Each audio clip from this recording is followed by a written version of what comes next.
¿Qué tal amigos? ¿Cómo están? Estamos otra vez aquí, un día más, en el curso de Introducción a la Lógica. Ya habíamos visto la unidad 1 de conceptos básicos de lógica. Habíamos visto ya la parte número 2, que era un análisis preliminar de la lógica para los argumentos. Y habíamos hablado que íbamos a entrar ahora a las funciones básicas del lenguaje. Miren, existen innumerables formas de utilizar lo que llamamos palabras. Las usamos para dar medidas, describir objetos, dar órdenes, informar cosas, opinar, especular, detallar, definir. Hay montones de formas en las que podemos utilizar las palabras. Hay muchas formas en que podemos hacer el lenguaje, pero vamos a categorizar todas esas funciones en tres grupos. Vamos a decir que el lenguaje tiene o puede ser informativo, puede ser expresivo o puede ser directivo. Dentro de la función del lenguaje está informar, o sea, transmitir información. No nos interesa, recalco, si es falso o verdadera. Nosotros informamos un hecho. Que el hecho sea verdad o que sea mentira es otro escrutinio. Vamos a tener también la función expresiva. O sea, queremos transmitir emociones, provocar emociones. Igualmente, no necesita ser verdadero ni falso. Ahora, dentro de la función expresiva vamos a tener dos tipos. Vamos a tener el tipo solitario, que expresa las emociones de un autor y no pretende que nadie más las entienda. Y tenemos las expresiones grupales también, que pretenden un desahogo y la provocación de emociones. Es lo que sería más un político. ¿Sí? El tipo de un discurso, una función expresiva solitaria, por ejemplo, sería lo que utilizaría un autor de un libro, un poeta tal vez. Es algo que se podría esperar de un poeta, mientras que el grupal es algo más como un discurso político, ¿no? Que incentiva a provocar emociones. Y también tenemos esta función del lenguaje que es directiva. O sea, causa acciones o impide acciones. Por ejemplo, dar órdenes o peticiones. Ahora, como extra, fuera de estas tres funciones que tenemos para el lenguaje, podemos encontrar muy normalmente discursos mezclados. O sea, lenguajes utilizados para actividades sociales que, por dar un ejemplo, pueden mezclar la función informativa con la función expresiva. Por ejemplo, lo que se utilizaría, por ejemplo, un saludo secreto, vestimenta en cultos, ceremonias nupciales, informaciones de algún tipo de noticiero combinando hechos y opiniones, generando discursos mezclados. ¿Sí? Nosotros podemos mezclar las expresiones con la información con el directivo, expresivo y directivo. Podemos hacer muchas formas de mezclas en cuanto a las funciones del lenguaje.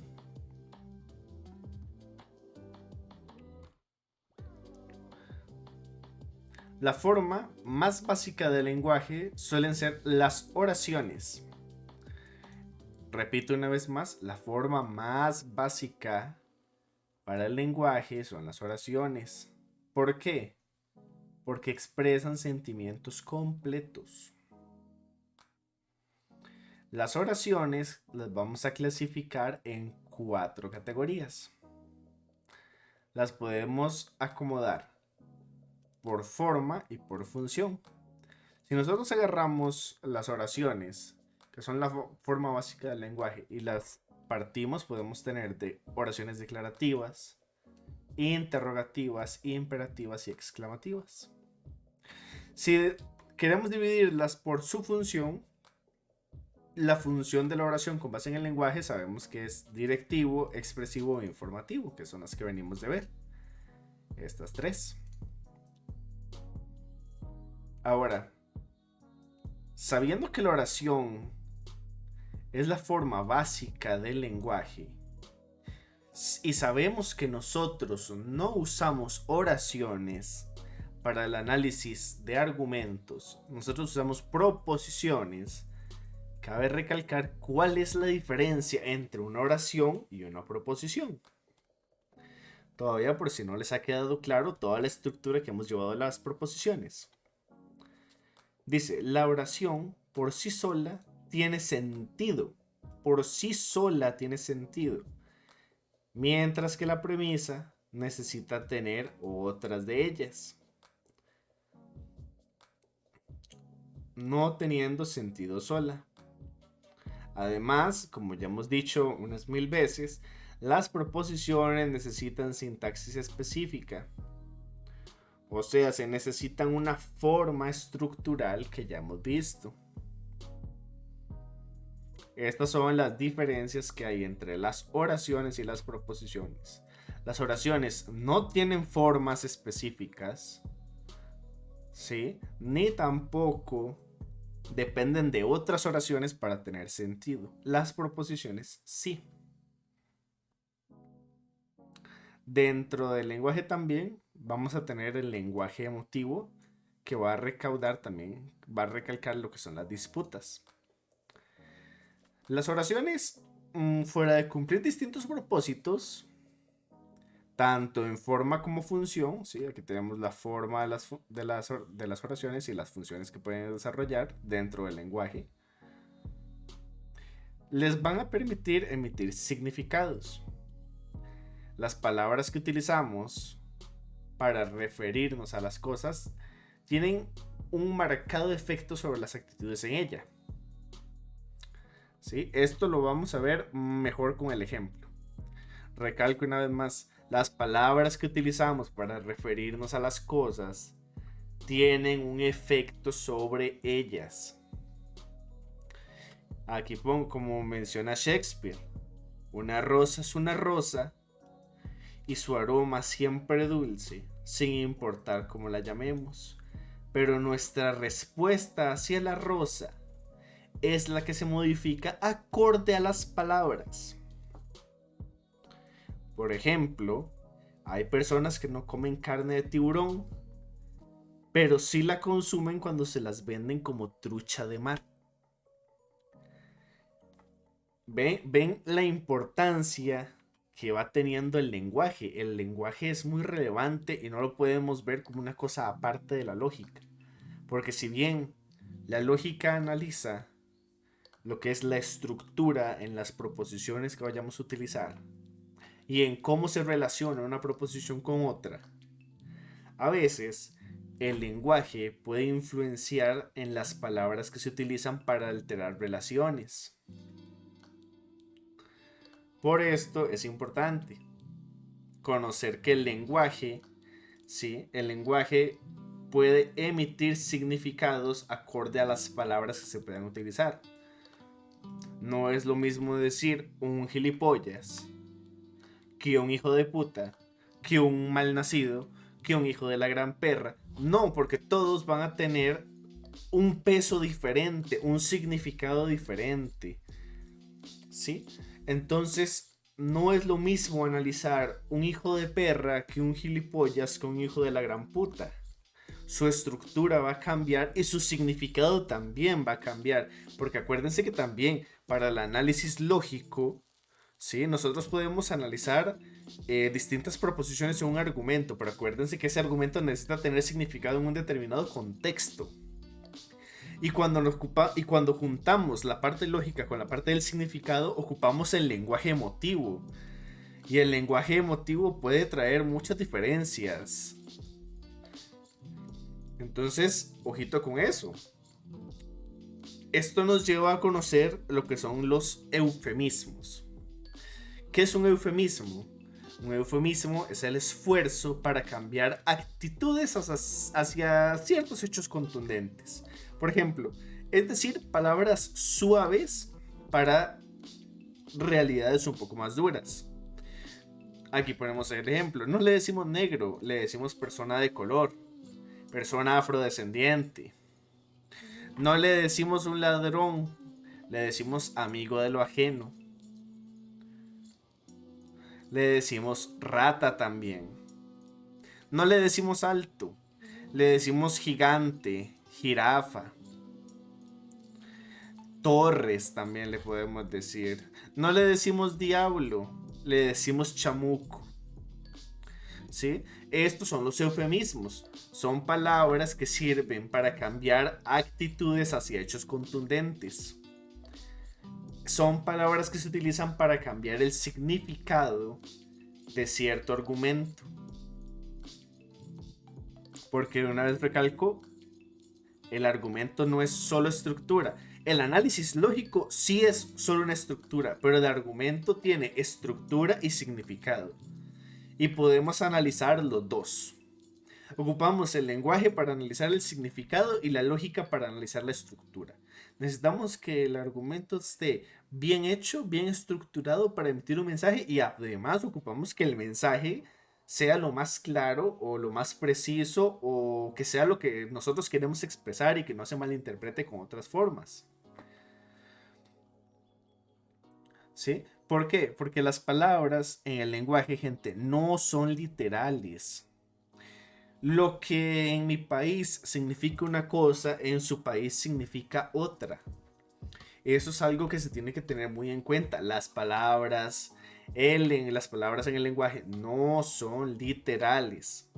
Expresan emociones, sentimientos y muchas cosas, muchas otras cosas que están ligadas a un contexto específico de donde se utilizan.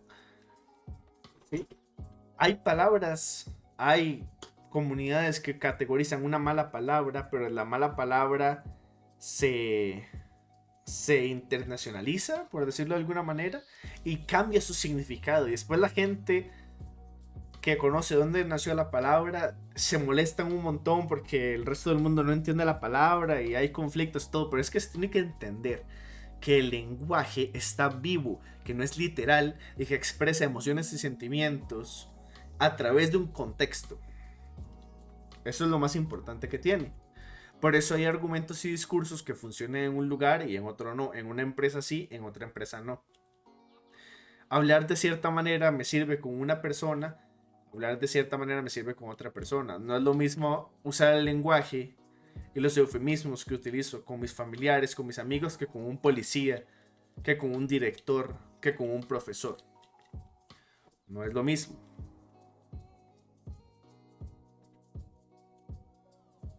Sí, y solamente para dejarlo más recalcado, para eso los eufemismos. Insisto, palabras suaves para realidades duras. Alguna gente en el ámbito científico, en el ámbito académico, no les gustará. Sin embargo, sabemos que en la calle se da mucho. ¿Sí? Nosotros no le vamos a decir al de la tienda, ahí va el ladrón aquel. No, le decimos, ahí está el rata. Sabemos que en la calle se utiliza esto.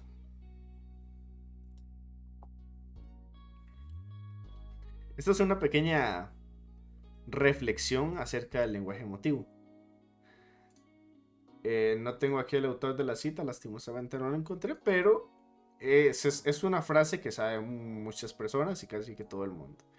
Y dice, di la verdad sin empatía y solo será crueldad. Es una frase que representa los diferentes propósitos del lenguaje en los humanos. La verdad en el lenguaje debe contemplar el posible impacto e intención, mas no tiene por qué ser buena o mala.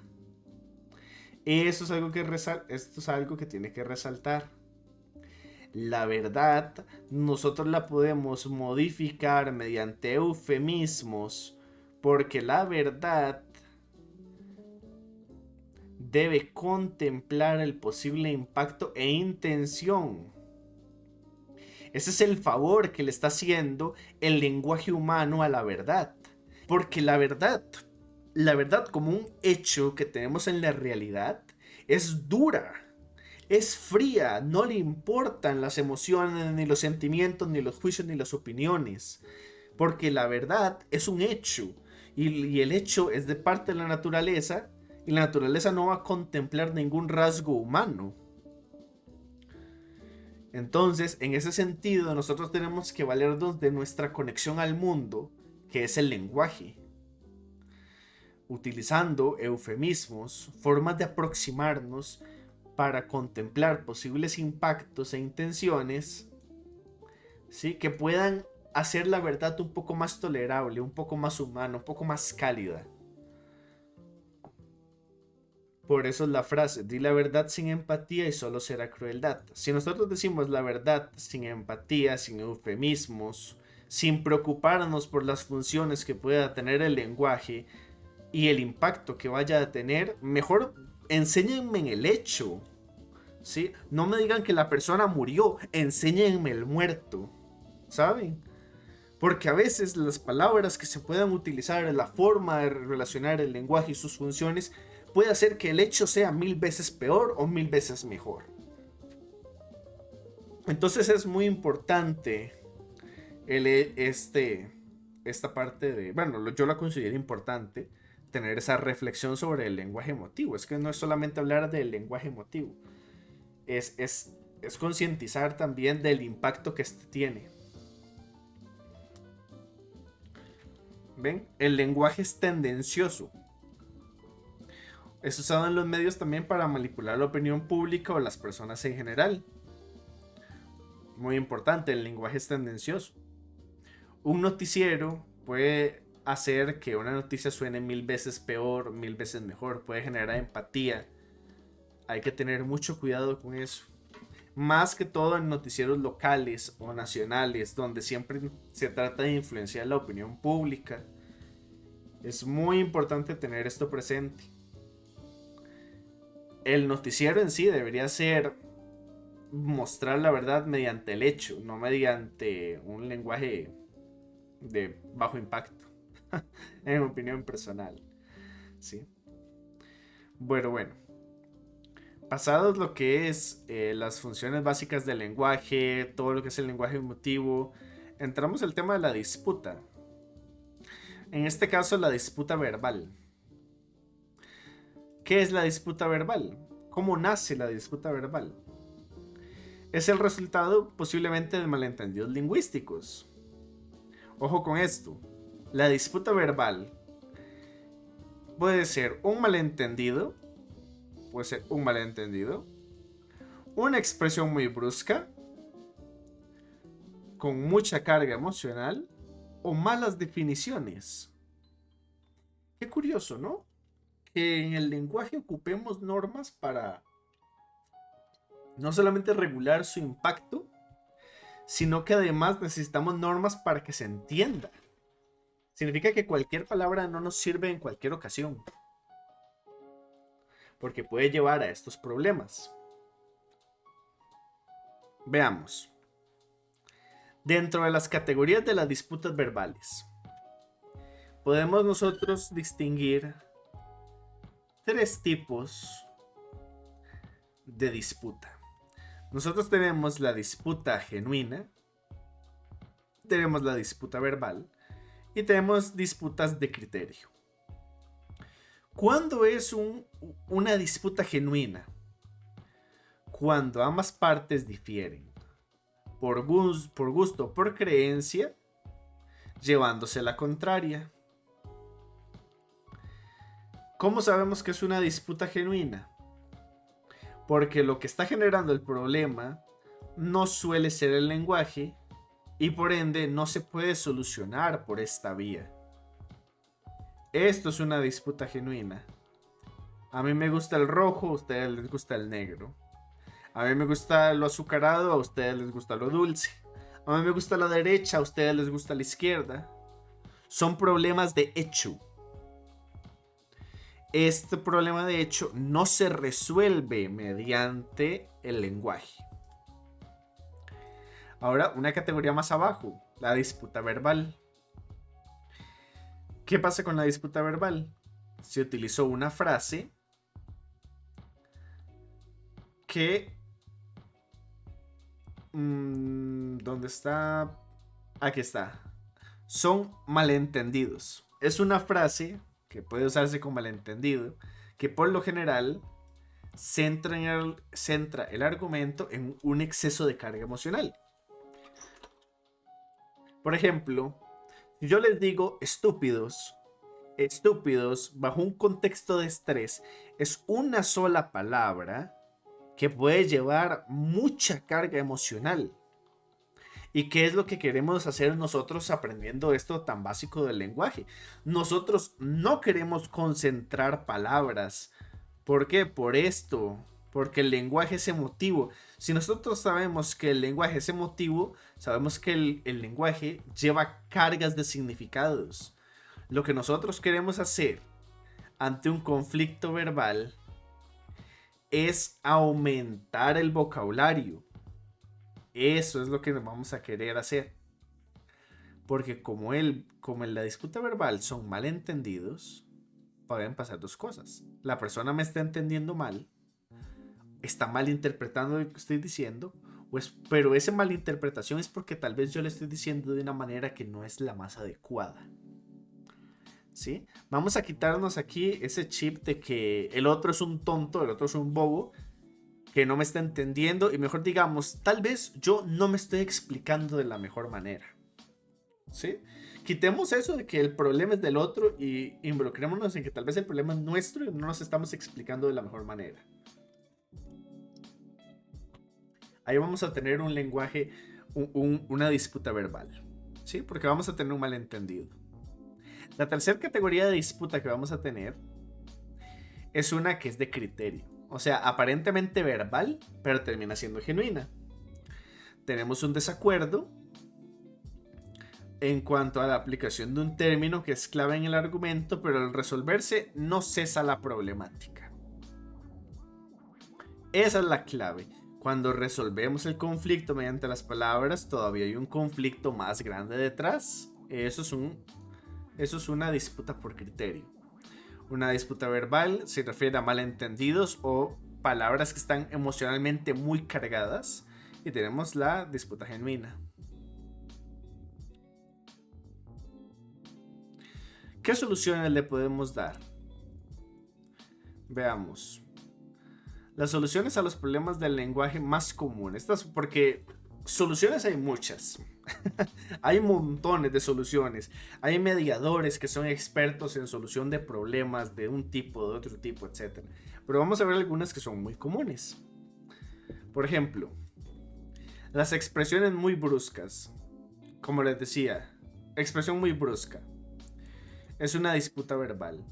Yo te digo a vos estúpido y vos me decís a mí tonto. Y yo te digo retrasado mental. Y el otro me responde así, pues me cago en tu madre.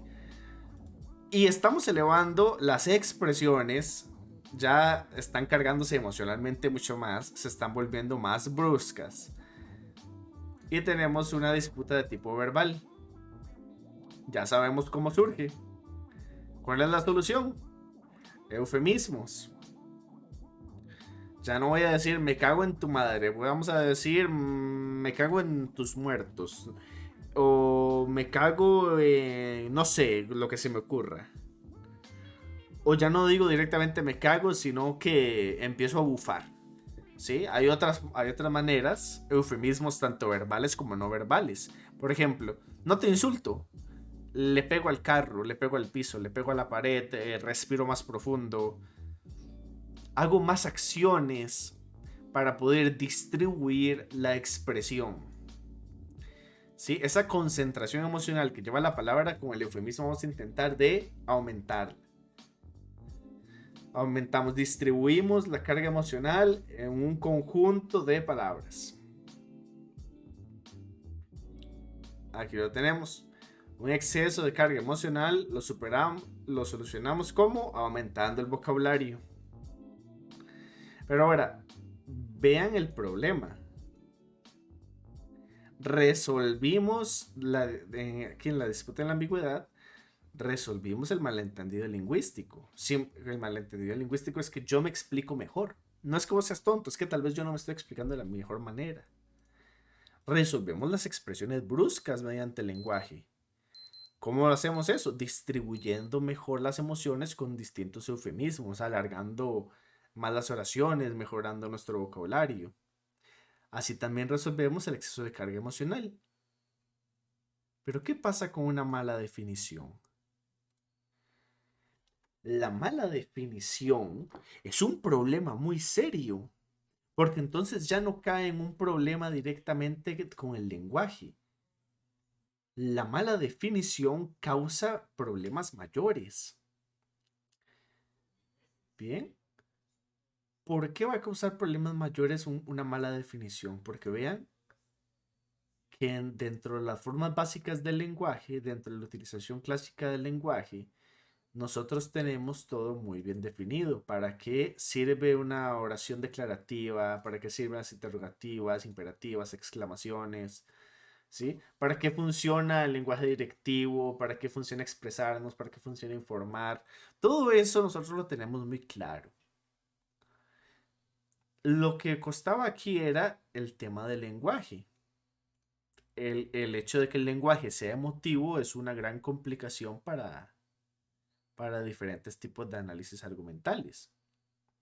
Pero si suponemos que están utilizándose las proposiciones adecuadamente, tienen una estructura correcta, tienen una buena distribución, ¿sí? Las disputas ya que se generan no son verbales. ¿Qué pasa con la mala definición? Una mala definición va a traer problemas de planteamiento, nos va a dar prejuicios, va a hacer que los problemas que tengamos sean incomprensibles. Vamos a tener desarrollos inconsistentes, vamos a presentar ambigüedad y vamos a tener problemas de alcance y un montón de problemas más vamos a tener por simplemente no saber definir. Eso va a ser algo que vamos a ver en el próximo video. Ya vimos lo que son funciones del lenguaje. Cuando funciona correctamente, un poquito de discurso aquí mezclado, un poquito aquí de lío con el lenguaje emotivo, las disputas que podemos tener cuando el lenguaje es emotivo y las soluciones al lenguaje emotivo. Pero cuando ¿dónde está? ¿Dónde está? Aquí está. Pero vimos que las disputas también se hacían por malas definiciones. Y no hablamos aquí de malas definiciones. Porque para hablar de la definición, primero que vamos a ver qué es definir algo. ¿Sí? Porque si estamos hablando en temas de definición, y digamos que yo digo cerdo y me estoy refiriendo al animal, pero ustedes están entendiendo una persona con problemas de obesidad y el otro está pensando en un pervertido, tenemos un problema de definición muy serio porque no vamos a poder ni siquiera plantear los problemas de manera objetiva, ni siquiera vamos a tener consistencia en el desarrollo, ni siquiera vamos a poder tener un alcance concreto, un marco de referencia para hablar de un tema en específico. La definición es muy importante en temas argumentales. En la argumentación lógica, la definición tiene un peso considerable. ¿Sí? Pero bueno, amigos, ese va a ser el video por hoy. Y espero verlos en el siguiente con los problemas de la definición y qué es la definición en general, porque es un tema bastante interesante. Así que los dejo, se cuidan y que la pasen bien.